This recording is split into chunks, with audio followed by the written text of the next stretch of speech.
whatever your fear is, it'd be kind of interesting that whenever that fear came up, you could go, I get you. I got it.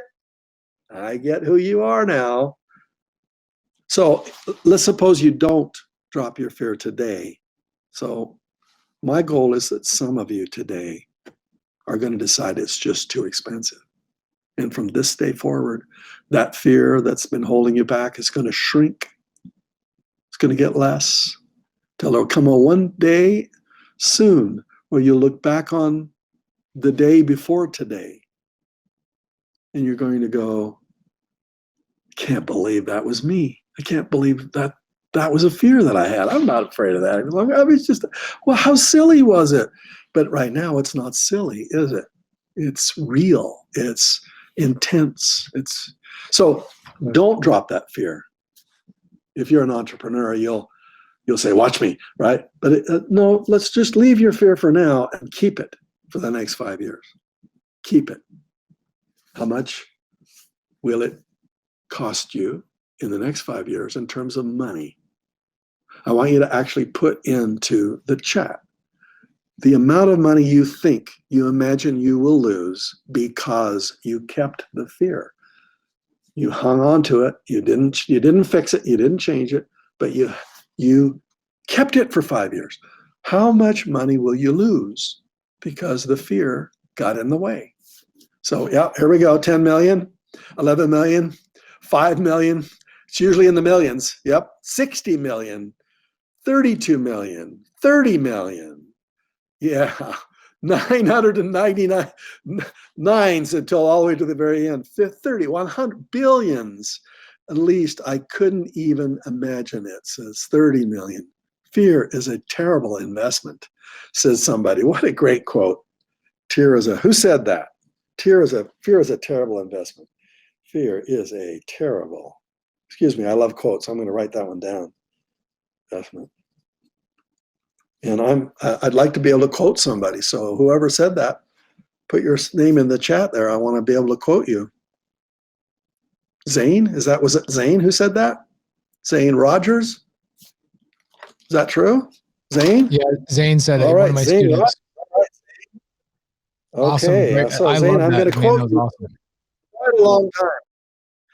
And then I'll be able to say, as I've always said, and then I'll quote myself. But anyway, so now take the two amounts.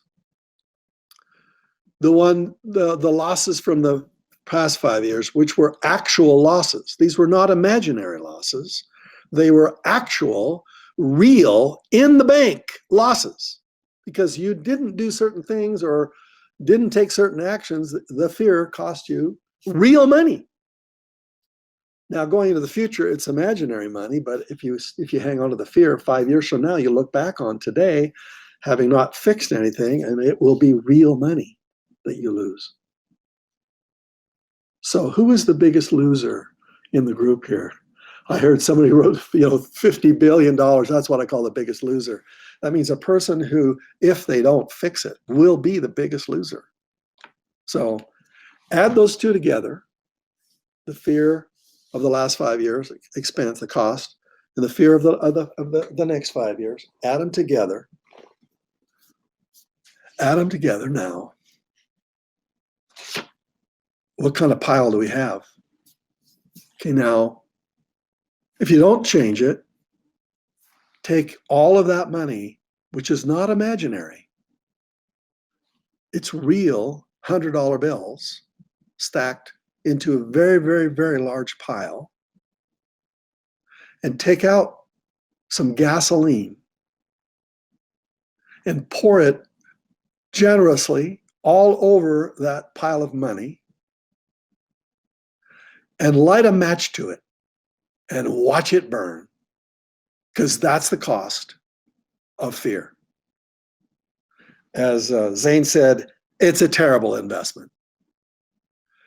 And watch all that go up, because frankly, the last 5 years, you already burned that up. You didn't literally burn it with fire, but it's gone. And so this fear is too expensive. It's too expensive. People say, well, it's just a thought. Well, is it just a thought? Is it? Yeah, I had this. I want to go out and, look for some real estate today, but, I'm going to put that off till tomorrow. I'm going to procrastinate it. Procrastination. What is procrastination anyway? It's just one of these fears. It's just, or all of them combined, where we put things off. Why? Because fear. So procrastination. Oh, I'll do that tomorrow. That's just an invisible fear that doesn't seem to have a consequence to it. But what if every time you thought, I'll do that tomorrow, which is a procrastination thought or a hidden fear thought, what if you went to work this morning and you had like $10,000 in your bank account? When you got and you check it out just before you left, you like to see those round numbers. So you go to work, you do your investments, whatever you do. You come back that night. Let's just check what my bank account looks like. You go check it, and it's $9,100. And you go, well, I didn't spend any money today. I didn't have any automatic bill pay today. Where did this $900 go? What? This is terrible. And just by you thinking that thought, your bank account was subtracted by $100. And you began to realize that your every thought is actually linked to your bank account. And you go, well, that's just not fair. 8,900, it's down by another $100 because you thought a negative thought. You thought a fear thought, a procrastination thought. Hey, isn't that a terrible thought, right? And you go, this is ridiculous. Down to 8,800 now. You mean every time I think a negative thought, my bank account, well, it's not your current bank account, it's actually your future bank account. And 5 years from now, that future bank account, the vault filled with all the money you could have had,